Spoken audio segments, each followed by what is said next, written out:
নমস্কার, উৎসবপ্রীতি চ্যানেলের নতুন একটি পর্বে আপনাদের অনেক অনেক স্বাগত জানাই। তার সাথে জানাই শুভ সকাল। তো আজ হচ্ছে বুধবার, এখন সকাল 7:30 মতো বাজে। এখন থেকে আমার ব্লগটা স্টার্ট করছি। সকালের কাজকর্ম আমার সব হয়ে গিয়েছে। এবার ঘর বারান্দা একটু মুছবো, মুছে নিয়ে এবার রান্নাবান্নার দিকে যাব। তো সাথে থাকুন, দেখতে থাকুন। আর ওই যে স্ট্যান্ড ফ্যানটা নিচে রাখা আছে, ওর বাবাকে বলছি যে তাই একটু পরিষ্কার করে মুছে ওপরে তুলে রেখো, ভালো করে চাপা দিয়ে, নাহলে ধুলো পড়ে আবার নোংরা হয়ে যাবে। তো সাথে থাকুন, দেখতে থাকুন, আশা করছি ভালো লাগবে। এই তো আমার বাসি কাপড়গুলো ধুয়ে দিয়েছি, এবার ছাদে এক এক করে মেলে দেব। তো মেলে দেওয়াও আমার হয়ে গিয়েছে জামা কাপড়গুলো। দাঁড়ান আপনাদেরকে সকালের পরিবেশটা একটু দেখাই। চারিদিক শান্ত, স্নিগ্ধ, নিস্তব্ধ। আর একটু পরেই শুরু হয়ে যাবে কোলাহল, চিৎকার, চেঁচামেচি, চারিদিকে মানুষের কলরব।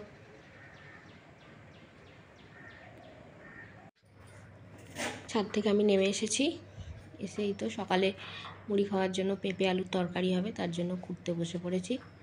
সকালে আমাদের রোজের মুড়ি খাওয়া হয়, একমাত্র বাবা কাজে গেলে তবেই ও ভাত খেয়ে যায়, নাহলে মুড়ি খাওয়া হয় আমাদের সবাইয়েরই।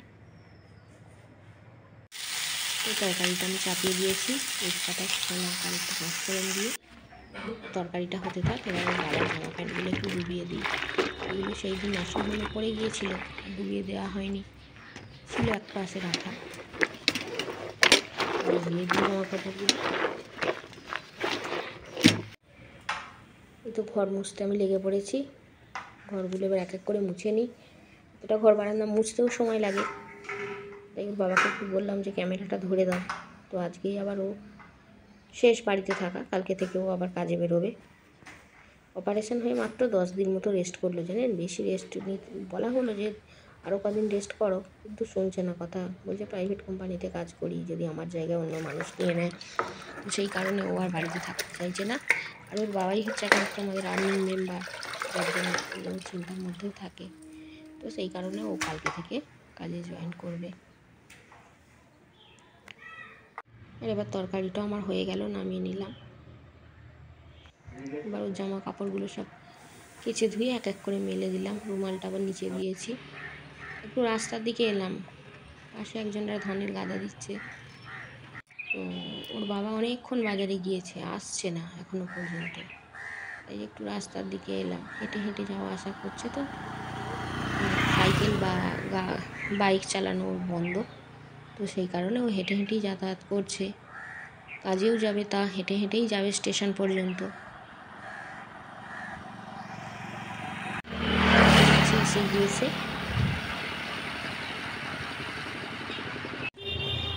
বাজারের ব্যাগ আবার 10টা টাকা আমার হাতে ধরিয়ে দিল। তো মুড়ি খেতে বসে পড়েছি। আমার আর ছেলের জন্য আবার চপ এনেছে। হ্যালো ফ্রেন্ডস, এখন সকাল 10:30 মতো বাজে, আর আমি রান্না করতে চলে এসেছি। এবার আপনাদের দেখাই কি রান্না করব। আর আজকে রান্না হচ্ছে ঝিঙে আলু বেগুন পেঁয়াজ পোস্ত দিয়ে একটা তরকারি হবে, করলা ভাজা, চিচিঙে ভাজা, আর আমার হাজব্যান্ডের জন্য হবে পেঁপে ভাতে, আর মুসুরির ডাল করব, আর বাজার থেকে মাছ এনেছে, মাছ। এই হবে আজকে দুপুরের রান্না। হ্যালো ফ্রেন্ডস, এখন 12টা বাজে, আর আমার রান্না হয়ে গিয়েছে। তো কি কি রান্না হয়েছে আপনাদের দেখাই, চলুন।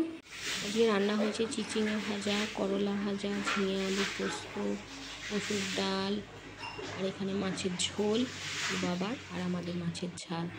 আর ভাতটা হচ্ছে, হয়ে গেলেই আমার রান্না কমপ্লিট হয়ে যাবে। হ্যালো ফ্রেন্ডস, এখন দুপুর 2:30টা মতো বাজে, আবার চলে এলাম আপনাদের সামনে। তো এখন আমার চান খাওয়া হয়ে গিয়েছে, আর আপনাদেরকে কিছু জিনিস আমি দেখাবো, আপনাদের সাথে শেয়ার করব। তো দেখুন, আশা করি ভালো লাগবে। আমার হাতের তৈরি কিছু আসন আপনাদেরকে দেখাবো। তো দেখুন, এক এক করে দেখাই। এগুলো আমি সব বিয়ের পরেই তৈরি করেছিলাম। এই দেখুন,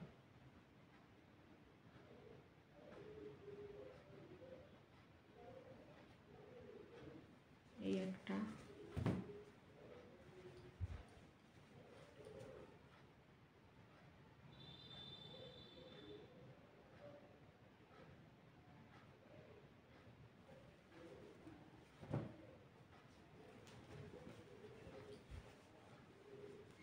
এই আসনটা আমি যখন প্রথম আসন তৈরি করা শিখি তখন তৈরি করেছিলাম, যার জন্য এর কোনো ডিজাইন নেই।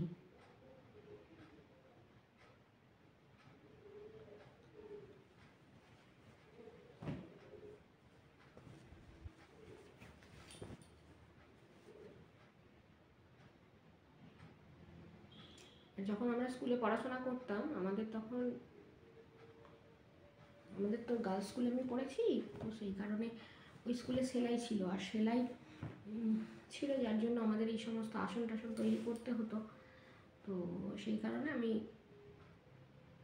পারি আসন টাসন তৈরি করতে। এটা হচ্ছে জবা ফুল মোটিভ।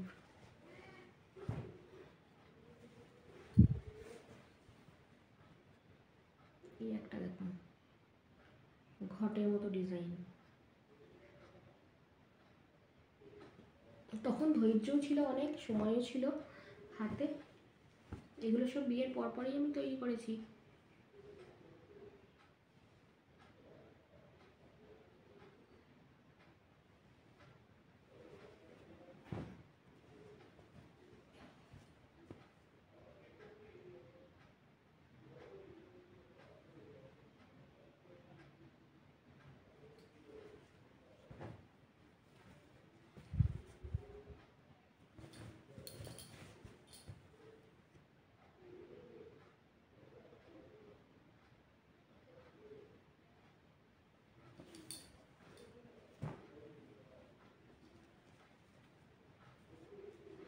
আর এই আসনটাও যখন আমি নতুন আসন তৈরি করা শিখি তখনই আমি এই আসনটাও তৈরি করেছিলাম।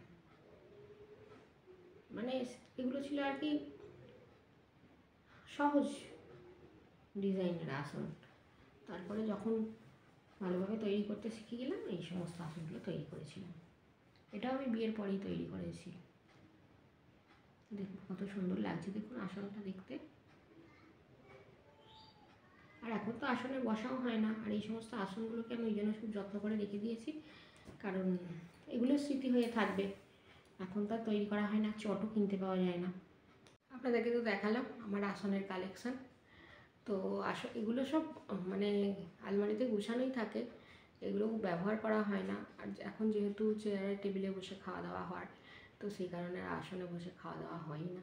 তো কতগুলো আসন বের করে রেখে দিয়েছি, হঠাৎ হঠাৎ দরকার লাগে, 3-4টে বার করা আছে, বাদবাকি সব তুলে রেখে দিয়েছি। তো যদি আপনারা আরও আসনের কালেকশান দেখতে চান তাহলে আমাকে কমেন্টে জানাবেন, আমার আরও আসন আছে, সেগুলো আপনাদের সাথে দেখাবো, শেয়ার করবো। তো আজকে ভিডিওটা তাহলে এখানেই শেষ করছি। সবাই ভালো থাকবেন, সুস্থ থাকবেন, সাবধানে থাকবেন।